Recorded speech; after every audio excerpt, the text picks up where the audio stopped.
Assalamualaikum warahmatullahi wabarakatuh. Saya Karisma Prasasti. Di sini saya bersama kelompok kami. Kami akan membahas tentang teori-teori etika. Pengertian etika. Pengertian etika menurut Bertens tahun 2000 didefinisikan sebagai nilai-nilai dan norma-norma yang menjadi pegangan bagi seseorang atau suatu kelompok dalam mengatur tingkah lakunya. Tujuan pelajari etika adalah yang pertama, untuk memiliki kedalaman sikap, untuk memiliki kemandirian dan tanggung jawab terhadap hidupnya. Yang kedua, mengantar manusia pada bagaimana menjadi baik. Yang ketiga, etika memberikan bekal kepada manusia untuk mengambil sikap yang rasional terhadap semua norma. Yang keempat, etika menjadi alat pemikiran yang rasional dan bertanggung jawab bagi seorang ahli dan bagi siapa saja yang tidak mau diombang-ambingkan oleh norma-norma yang ada. Etika absolut versus etika relatif. Sampai sekarang masih menjadi perdebatan antara para ahli apakah etika bersifat absolut atau relatif. Etika absolut dengan berbagai argumentasi yang masuk akal meyakini bahwa ada prinsip-prinsip etika yang bersifat mutlak, berlaku secara umum dimanapun dan kapanpun. Sementara itu, etika relatif dengan berbagai argumentasinya, mereka justru mengatakan bahwa tidak ada prinsip atau nilai moral yang berlaku umum.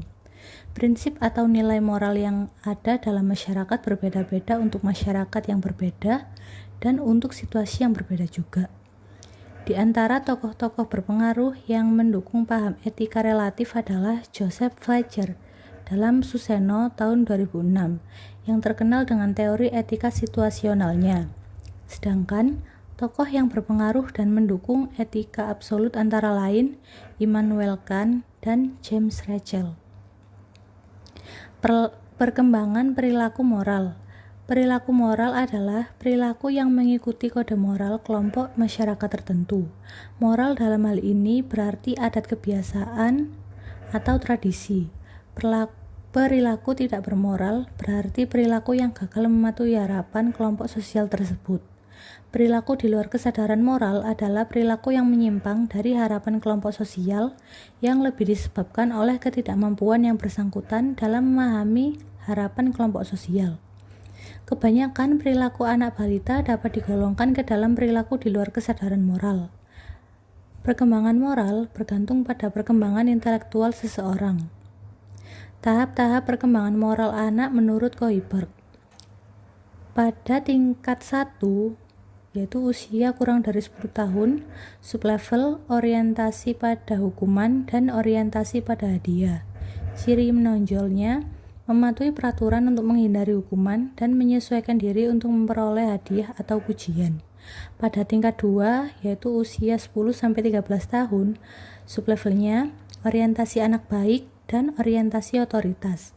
Menyesuaikan diri untuk menghindari celaan orang lain, mematuhi hukum dan peraturan sosial untuk menghindari kecaman dari otoritas dan perasaan bersalah karena tidak melakukan kewajiban.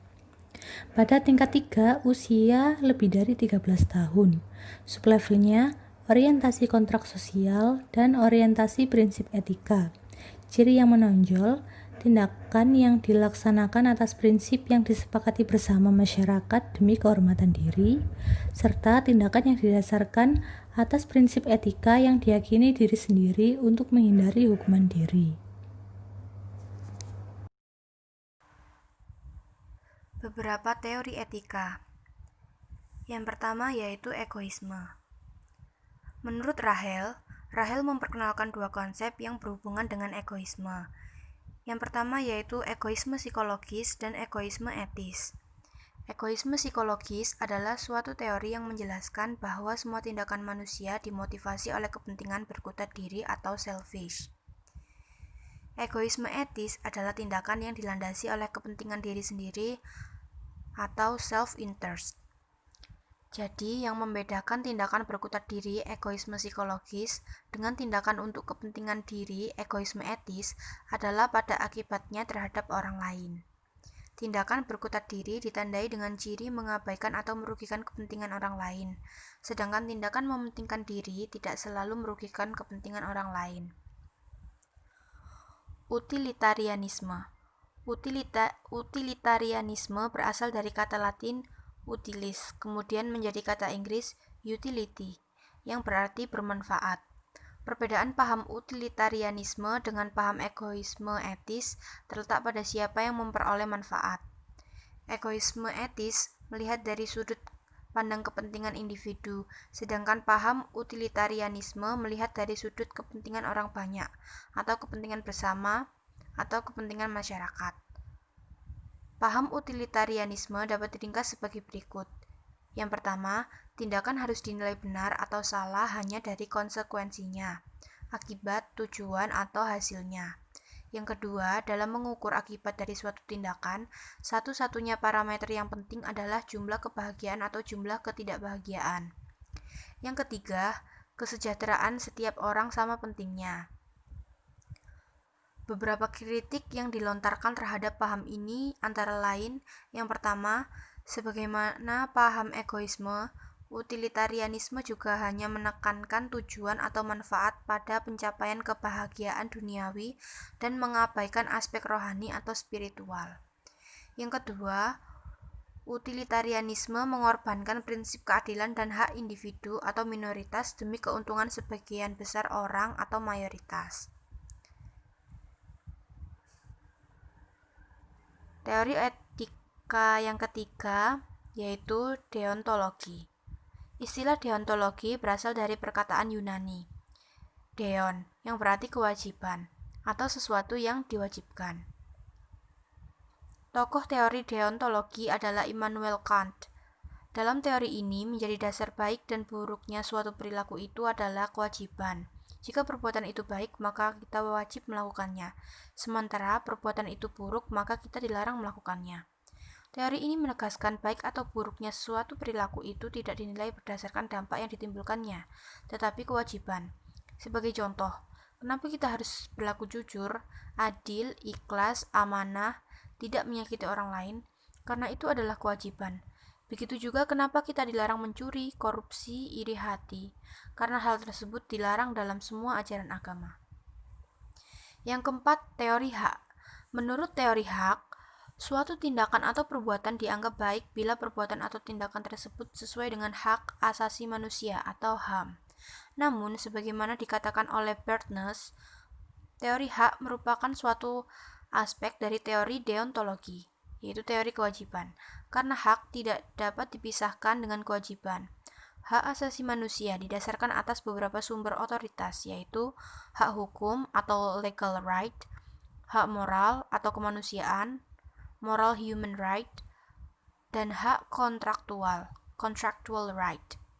Hak legal adalah hak yang didasarkan atas sistem atau yurisdiksi hukum suatu negara, di mana sumber hukum tertinggi suatu negara adalah Undang-Undang Dasar negara yang bersangkutan. Hak moral dihubungkan dengan pribadi manusia secara individu atau dalam beberapa kasus dihubungkan dengan kelompok atau bukan dengan masyarakat dalam arti luas. Hak kontraktual mengikat individu-individu yang membuat kesepakatan atau kontrak bersama dalam wujud hak dan kewajiban masing-masing pihak. Indonesia juga telah mempunyai undang-undang tentang hak asasi manusia yang diatur dalam UU Nomor 39 Tahun 1999. Hak-hak warga negara yang diatur dalam UU ini antara lain: yang pertama, hak untuk hidup; yang kedua, hak untuk berkeluarga dan melanjutkan keturunan; yang ketiga, hak untuk memperoleh keadilan; yang keempat, hak untuk kebebasan pribadi; yang kelima, hak atas rasa aman; yang keenam, hak atas kesejahteraan; yang ketujuh, hak untuk turut serta dalam pemerintahan; yang kedelapan, hak wanita; yang kesembilan, hak anak.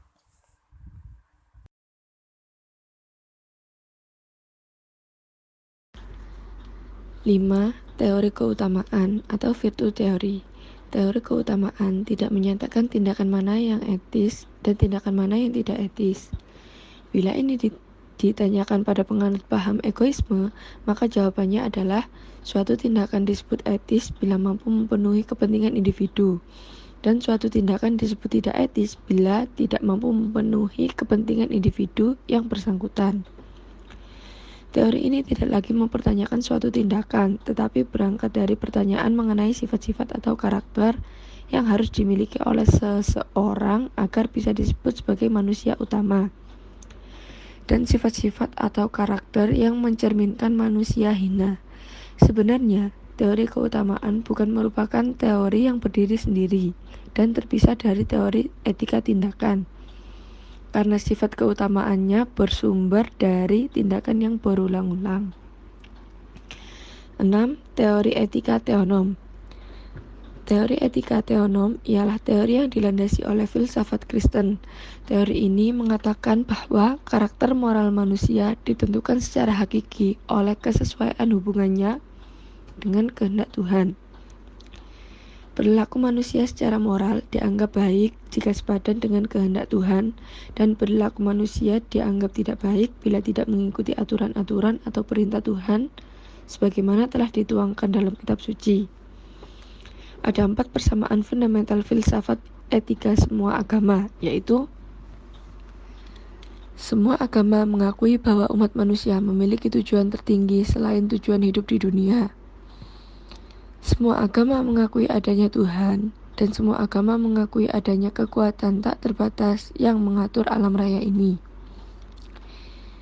Etika bukan saja diperlukan untuk mengatur perilaku hidup manusia di dunia, tetapi juga sebagai salah satu syarat mutlak untuk mencapai tujuan akhir atau tujuan tertinggi umat manusia.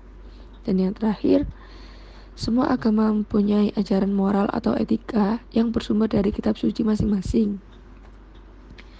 Terlepas dari apakah manusia mengikuti atau tidak mengikuti adanya Tuhan, mengakui adanya Tuhan, setiap manusia telah diberikan Tuhan potensi kecerdasan tak terbatas, yakni seperti kecerdasan hati nurani, intuisi, spiritual, dan lain-lain, yang melampaui kecerdasan rasional. Tujuan tertinggi umat manusia hanya dapat dicapai bila potensi kecerdasan tak terbatas ini dimanfaatkan. Teori abad ke-20. 1. Yakni tatanan nilai Max Scheler. Scheler sebenarnya membantah anggapan teori imperatif kategori Immanuel Kant yang mengatakan bahwa hakikat moralitas terdiri atas kehendak untuk memenuhi kewajiban karena kewajiban itu sendiri. Manusia wajib memenuhi sesuatu untuk mencapai suatu yang baik, dan yang baik itu adalah nilai. Jadi, inti dari tindakan moral adalah tujuan merealisasi nilai-nilai dan bukan asal memenuhi kewajiban saja. Nilai-nilai bersifat material dan a priori. Material di sini bukan dalam arti ada kaitan dengan materi, tetapi sebagai lawan dari kata formal. Menurut Scheler, ada 4 gugus nilai yang masing-masing mandiri dan berbeda antara satu dengan yang lain, yaitu 1. Nilai-nilai sekitar enak atau tidak enak. Yang kedua, nilai-nilai vital. Yang ketiga, nilai-nilai rohani murni. Yang keempat, nilai-nilai sekitar Roh Kudus. Yang kedua, etika situasi Joseph Flechter. Joseph Flechter termasuk tokoh yang menentang adanya prinsip-prinsip etika yang bersifat mutlak. Ia berpendapat bahwa setiap kewajiban moral selalu bergantung pada situasi konkret.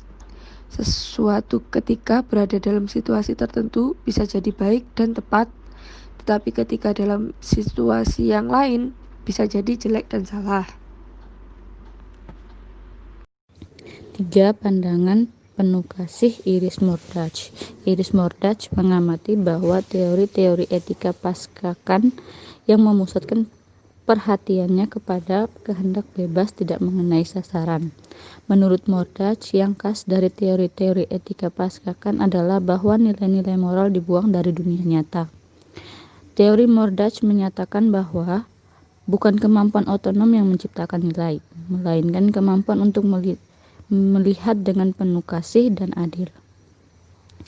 Hanya pandangan yang adil dan penuh kasih yang menghasilkan pengertian yang betul-betul benar. 4. Pengelolaan kelakuan Bayreuth Frederick Skinner. Skinner mengatakan bahwa pendekatan filsafat tradisional dan ilmu manusia tidak memadai, sehingga yang diperlukan bukanlah ilmu etika, tetapi sebuah teknologi kelakuan. Ia mengacu pada ilmu kelakuan sederhana yang dikembangkan oleh Pavlov. Ide dasar Skinner adalah menemukan teknologi atau cara untuk mengubah perilaku. Apabila kita dapat merekayasa kondisi-kondisi kehidupan seseorang, maka kita dapat merekayasa kelakuannya. 5. Prinsip tanggung jawab Hans Jones. Etika tradisional hanya memperhatikan akibat tindakan manusia dengan lingkungan dekat dan sesat. Etika macam ini tidak dapat lagi menghadapi ancaman global kehidupan manusia dan semua kehidupan di dunia ini. Oleh karena itu, Jones menekankan pentingnya dirancang etika baru yang berfokus pada tanggung jawab. 6. Kegagalan etika pencerahan Asdair Mactair. Mactair mengatakan bahwa etika pencerahan telah gagal, karena pencerahan atas nama rasionalitas justru telah membuang apa yang menjadi dasar rasionalis setiap ajaran moral, yaitu pandangan teleologis tentang manusia. Yang dimaksud oleh Mactair adalah pandangan dari Aristoteles sampai dengan pandangan Thomas Aquinas, bahwa manusia sebenarnya mempunyai tujuan hakiki dan bahwa manusia hidup untuk mencapai tujuan itu. Teori etika dan paradigma hakikat manusia. Yang pertama, teori egoisme. Penalaran teori, tujuan dari tindakan yaitu memenuhi kepentingan pribadi. Tujuan hidupnya yaitu kenikmatan duniawi secara individu. Hakikat manusia dan kecerdasan, hakikat tidak utuh, PQ dan IQ. Yang kedua, utilitarianisme. Tujuan dari tindakan yaitu memberi manfaat atau kegunaan bagi banyak orang. Tujuan hidupnya kesejahteraan duniawi masyarakat. Hakikat manusia dan kecerdasannya hakikat tidak utuh, yaitu PQ, IQ, dan EQ. Yang ketiga, deontologikan. Tindakan itu sendiri. Kriteria etisnya kewajiban mutlak setiap orang, tujuan hidupnya demi kewajiban itu sendiri. Hakikat manusia dan kecerdasannya hakikat tidak utuh, IQ dan EQ. Yang keempat, teori hak. Tingkatan kepatutan terhadap HAM. Kriteria etisnya aturan tentang hak asasi manusia atau disebut dengan HAM. Tujuan hidup demi martabat manusia. Hakikat manusia dan kecerdasannya hakikat tidak utuh, IQ. Yang kelima, teori keutamaan. Penalaran teori disposisi karakter. Kriteria etisnya karakter positif, negatif individu. Tujuan hidup, kebahagiaan duniawi dan mental, psikologis. Hakikat manusia dan kecerdasannya hakikat tidak utuh, IQ, EQ. Dan yang terakhir, keenam, teori tenom. Disposisi karakter dan tingkat keimanan, karakter mulia dan mematuhi kitab suci agama masing-masing individu dan masyarakat. Tujuan hidupnya yaitu kebahagiaan rohani, surgawi, akhirat, moksa, nirmala, mental, dan duniawi. Hakikat utuh, PQ, IQ, dan EQ, SQ. Tantangan ke depan, etika sebagai ilmu. Ilmu etika hendaknya didasarkan atas paradigma manusia utuh, yaitu suatu pola pikir yang mengutamakan integritas dan keseimbangan, yaitu pada 1. Pertumbuhan PQ, IQ, EQ, dan SQ. Yang kedua, kepentingan individu, kepentingan masyarakat, dan kepentingan Tuhan. Dan yang terakhir, ketiga, keseimbangan tujuan lahiriah atau duniawi dengan tujuan rohaniah atau spiritual. Dari urian di atas dapat disimpulkan bahwa sebenarnya semua teori etika yang pada awal kemunculannya bagian potongan-potongan terpisah dan berdiri sendiri ternyata dapat dipadukan karena sifat yang saling melengkapi. Inti dari hakikat manusia utuh adalah keseimbangan, yang bisa diringkas sebagai berikut. Yang pertama, keseimbangan antara hak, teori hak, dan kewajiban atau teori deontologi. Yang kedua, keseimbangan tujuan duniawi atau teori teleologi dan rohani atau teori tenom. Dan yang ketiga, keseimbangan antara kepentingan individu atau teori egoisme dan kepentingan masyarakat atau teori utilitarianisme. Yang keempat, gabungan ketiga butir di atas akan menentukan karakter seseorang atau teori keutamaan. Yang terakhir, 5, kehidupan adalah suatu proses evolusi kesadaran. Di sini ada contoh kasus, yaitu contoh kasus dari teori deontologi. PT PLN memonopoli kelistrikan nasional. Kebutuhan listrik masyarakat sangat bergantung pada PT PLN, tetapi mereka sendiri tidak mampu secara merata dan adil memenuhi kebutuhan listrik masyarakat. Hal ini ditunjukkan dengan banyaknya daerah-daerah yang kebutuhan listriknya belum terpenuhi dan juga sering terjadi pemadaman listrik secara sepihak sebagaimana contoh di atas. Kejadian ini menyebabkan kerugian yang tidak sedikit bagi masyarakat, dan investor menjadi enggan untuk berinvestasi. Dalam kasus ini, PT Perusahaan Listrik Negara Persero sesungguhnya mempunyai tujuan yang baik, yaitu bertujuan untuk memenuhi kebutuhan listrik nasional. Akan tetapi tidak diikuti dengan perbuatan atau tindakan yang baik, karena PT PLN belum mampu memenuhi kebutuhan listrik secara adil dan merata. Jadi, menurut teori etika deontologi, tidak etis dalam kegiatan usahanya. Sekian untuk presentasi dari kelompok kami. Mungkin hanya itu yang bisa saya sampaikan. Saya berharap presentasi yang saya berikan dapat bermanfaat bagi audiens. Wassalamualaikum warahmatullahi wabarakatuh.